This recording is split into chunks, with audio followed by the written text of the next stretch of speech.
Assalamualaikum warahmatullahi wabarakatuh. Alhamdulillah rabbil alamin wassalatu wassalamu ala asyrafil mursalin wa ala alihi wa sahbihi ajmain, amma ba'd. Pertama sekali mari kita bersyukur pada Allah Subhanahu wa taala atas segala nikmat diberikan kepada kita sehingga kita hari ini bertemu kembali dengan bulan Ramadan, bulan yang penuh nikmat, bulan tempat kita menambah keimanan dan amal ibadah. Salam dan salam kita sampaikan kepada junjungan kita Rasulullah Sallallahu Alaihi Wasallam, pada keluarga dan para sahabatnya, kaum muslimin dan muslimat yang dirahmati Allah yang menjalani puasa Ramadan. Pada kesempatan ini kami mengajak, marilah kita bersama-sama meningkatkan keimanan kita kepada Allah Subhanahu Wa Taala dengan memanfaatkan bulan Ramadan ini dengan berbuat baik kepada sesama. Salah satu cara yang bisa kita lakukan adalah dengan berderma, dengan memberikan sebagian harta yang kita cintai kepada saudara-saudara kita. Karena berderma ini dalam agama kita sangat dianjurkan. Ada beberapa jenis derma seperti zakat, wakaf, dan semua ini kalau kita lihat tidak hanya untuk kepentingan pribadi kita sebagai amal ibadah, tapi juga bisa meningkatkan kualitas hidup muslim, bisa memberikan kegembiraan pada saudara-saudara kita. Dan kami melihat salah satu tempat bisa berderma adalah di lembaga-lembaga yang resmi, lembaga-lembaga yang amanah di dalam menjalankan dan memberikan kebaikan-kebaikan yang disebarkan kepada saudara-saudara kita.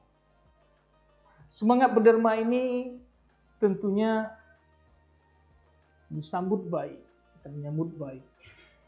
Dan fasilitas-fasilitas sebagai lembaga penyaluran juga sudah dibentuk oleh pemerintah melalui lembaga-lembaga zakat, baitul mal. Penyaluran mulai lembaga-lembaga terpercaya ini dalam sejarah Islam juga kita juga melihat bahwa di masa dahulu bahwa penyaluran melalui lembaga-lembaga terpercaya menunjukkan sebuah tatanan sosial yang baik dan sehat. Penyaluran zakat melalui lembaga ada beberapa keuntungan yang kita peroleh. Yang pertama, lebih dekat dalam sejarah Islam.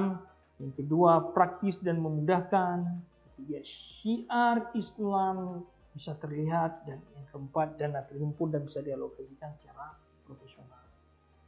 4 hal ini, katakanlah kita ngambil salah satu yang kita bahas adalah bahwa pengalokasian bantuan-bantuan lebih teratur. Karena Muslim ini dengan disiplin yang tinggi, dia seperti bergerak dari satu saf yang rapi di dalam menyelesaikan setiap permasalahan yang kita hadapi. Maka pengalokasian terhadap zakat infak sedekah ini akan lebih teratur bila dijalankan oleh lembaga-lembaga yang terpercaya, sehingga tujuan-tujuan kita di dalam memberikan perubahan ke dalam masyarakat dapat terselenggara dengan baik. Dan tentunya ini menjadi pengingat kita kembali bahwa setiap harta yang kita limpahkan sejatinya adalah tabungan kita. Setiap harta yang kita limpahkan, yang kita berikan kepada orang lain, maka kitalah akan menunaikan hasilnya kelak di akhirat, dan harta ini adalah amanah dan akan kembali ditanyakan kepada kita. Dengan berderma ini kita menabung di akhirat. Kita memudahkan urusan kita di akhirat. Semoga ceramah singkat ini memberikan manfaat.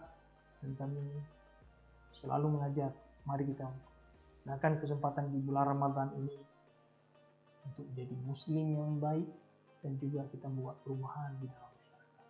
Kami akhiri dengan wassalamualaikum warahmatullahi wabarakatuh.